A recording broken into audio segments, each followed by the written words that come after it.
10 minutes. Le podcast des Français dans le monde.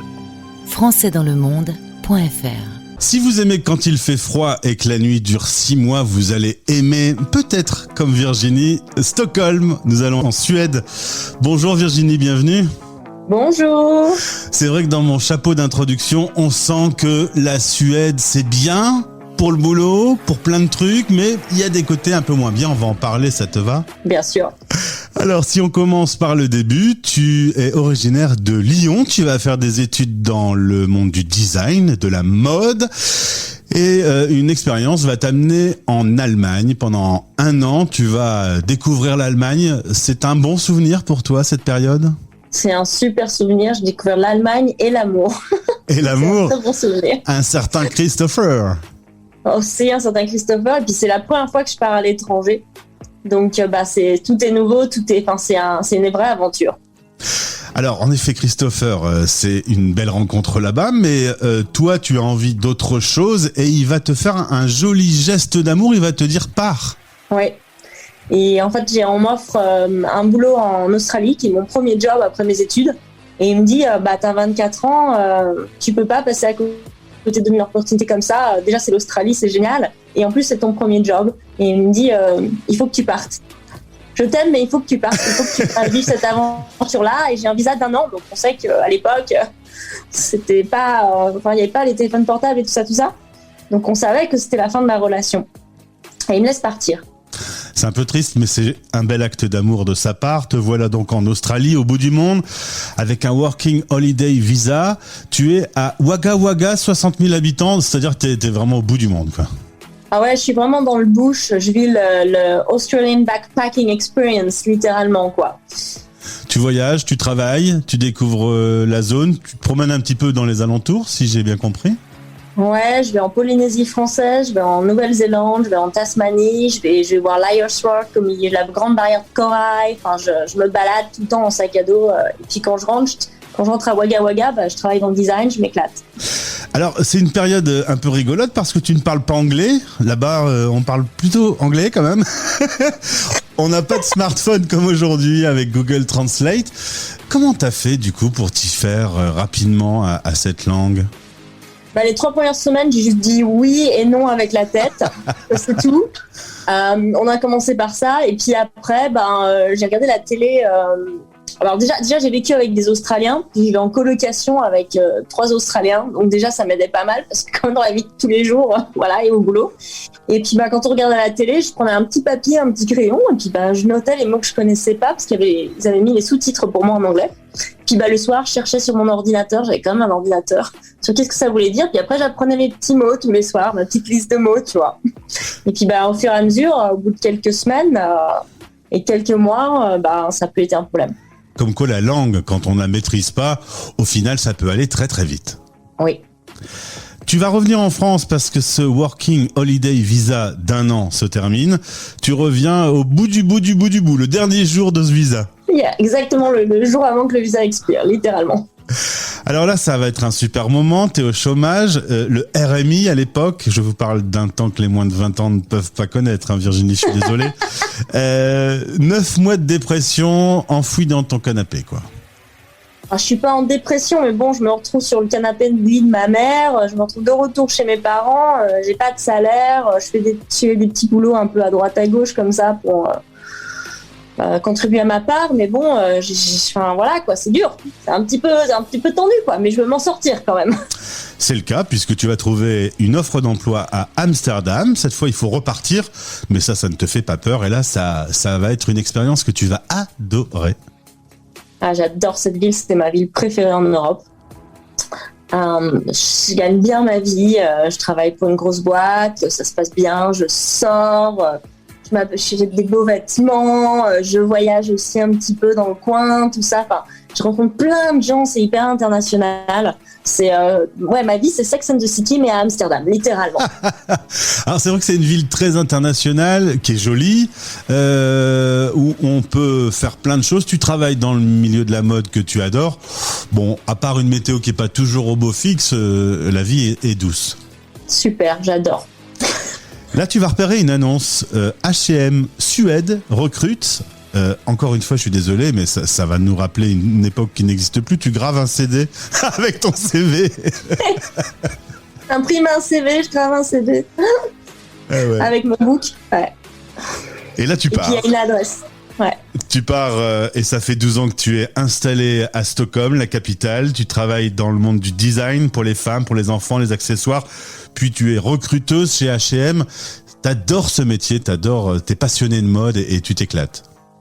Tous les jours, pendant au moins les 8-9 premières années quand même, je me suis levée et puis je me disais, j'étais contente d'aller au travail, littéralement. Mais contente, j'étais excitée d'aller au travail. Je pense qu'il n'y a pas beaucoup de gens qui peuvent dire ça, qui se lèvent le matin et sont contents d'aller au boulot. Je trouvais que la semaine passait trop vite. Je disais, mais c'est déjà vendredi. C'est pas la même façon de voir le travail qu'en France. Non, c'est beaucoup plus relax. Enfin, en tout cas, H&M est un employeur beaucoup plus relax pour moi. Beaucoup plus compréhensible. Si t'es stressé, si t'as besoin de temps, on finit à l'heure, on fait pas d'heures supplémentaires. Tout le monde est très responsable de lui-même. Il y a une bonne ambiance. C'est pas le monde cruel de la mode comme le The Devil Wears Prada, quoi. C'est pas comme ça. Si t'es un peu malade, on te dit rentre chez toi, repose-toi. Voilà. Si je suis malade, ils me disent non mais rentre, repose-toi, prends soin de toi. Nous on a besoin que tu sois en forme, donc repose-toi, quoi. Puis hyper bienveillant tout le temps. Bon, il y a forcément le mauvais côté de la face, hein. C'est que à Stockholm, c'est pas non plus une ville extrêmement chaleureuse. Les gens sont froids comme le temps. Ouais, c'est un petit peu le côté obscur de la force, quoi. D'un côté, alors les gens sont très gentils, mais c'est vrai qu'ils sont pas très démonstratifs, pas très chaleureux. C'est pas le type méditerranéen du tout dans les contacts humains, pas du tout. Et lorsque tu lances Tinder, c'est pas terrible, ça te plaît pas? J'en ai fait beaucoup des dates Tinder, mais ça m'a pas... Non, j'ai pas trouvé l'amour suédois, pas du tout, non. Alors tu vas vivre beaucoup d'événements expats. Il y a une grosse communauté de Français là-bas? Assez grosse, ouais, assez importante, ouais. Et ça va te permettre... Ouais, j'ai un grand réseau, je rencontre beaucoup de gens, je rencontre plein de monde, ouais. Ça va te permettre de ne pas être isolé non plus. Il y a le travail, mais il y a aussi tout le reste. Et là, ça te permet d'avoir une vie sociale. Exactement. Et puis tu vas t'intéresser ces dernières années à un milieu que tu m'as dit très créatif, une communauté un peu hippie qu'on appelle les Burning Man. Qu'est-ce que tu peux me dire sur la communauté Burner et Burning Man et les communautés hippies ou alternatives en général, on va dire. Et tout ce qui a un rapport avec aussi le développement personnel, les groupes de femmes, les groupes d'hommes. Tout ce qui a un rapport avec tout ça. Être éco-responsable, vivre plus aussi. Simplement. Aussi, toutes ces choses-là. C'est pas un peu antinomique avec le monde de la mode et du t-shirt jetable? Bah oui et non. Moi, je trouve un juste milieu pour moi, en fait. Au milieu de tout ça, parce qu'il y a des choses qui c'est vrai, sont le cas, mais il y a des problématiques plus importantes aussi à regarder quand on regarde le milieu de la mode. Je vais pas rentrer dans les détails maintenant, parce que les questions de sustainabilité dans la mode, c'est des sujets à part entière, mais ça m'ouvre aussi des autres manières de voir les choses, de réfléchir à la mode aussi. Comment faire de la mode éco-responsable, comment avoir un wardrobe closet que tu peux porter tout le temps, ou qui est renouvelable, ou comment est-ce que tu peux exchange clothes with friends, tu vois, ce genre de choses, au lieu d'acheter des choses et de reconsommer. Il y a pas longtemps, mon fils me dit, je suis passé chez Jules et il y a des jeans de seconde main en vente chez Jules et j'ai trouvé ça assez incroyable en fait. C'est ça, et maintenant toutes les grandes entreprises s'intéressent aussi à ces modes alternatifs pour que en fait, on soit pas dans la surconsommation et qu'on jette nos vêtements littéralement, quoi. Donc, il y a beaucoup d'intérêt en fait pour toutes ces c'est pas ces milieux, mais ces initiatives en fait. Est-ce que quand on est designeuse chez H&M, on fabrique les mêmes habits pour toute la planète ou est-ce qu'il y a des spécificités locales? Alors, on fabrique des vêtements pour plutôt toute la planète, mais il y a des spécificités locales aussi, peut-être dans certaines couleurs ou certains types de vêtements, certaines régions, il y a des choses qui se vendent plus que d'autres, et il y a des régions où ça se vend pas du tout, donc les acheteurs en fait vont placer ça en fonction de leur marché. Donc oui et non. Et le côté un peu paradoxal, c'est que tu adores ta vie, ton travail là-bas, mais la vie un peu moins du coup. La vie un peu moins, je galère un peu, c'est dur, franchement c'est dur, la nuit noire et le froid et tout le monde est déprimé et fatigué quoi en hiver. Puis moi j'aime pas le ski, j'aime pas le patin à glace, enfin je suis pas, bon il fait nuit quoi. Tu vois, faire du ski à 4 heures dans la nuit c'est quand même particulier. Donc c'est vrai que je galère un petit peu avec ça, c'est dur. Tu reviens un peu en France, la France te manque? Je reviens pas tant que ça. Je voyage beaucoup avec mon boulot avant Covid. Hein. Ouais. Je vais un peu partout. Je vais à Hawaï, je vais à Los Angeles, je vais à Tokyo, je vais à Shanghai, je vais à New York, je vais à Miami. Donc je voyage beaucoup avec mon boulot. Ça me sauve pas mal. D'ailleurs, tu aurais bien vu un poste dans la filiale H&M à Shanghai. Alors j'aurais bien aimé. J'essaye encore. Ça viendra peut-être. La prochaine fois qu'on se retrouve, tu seras peut-être là-bas alors du coup. Voilà, on peut faire une deuxième interview depuis Shanghai. Une Française dans le monde, le retour. Virginie, merci beaucoup d'avoir répondu à nos questions. On salue au passage Julie de ESR London, puisqu'on s'est connus par ce biais. Et c'est là que Exactement. tu es dans un cycle de formation actuellement.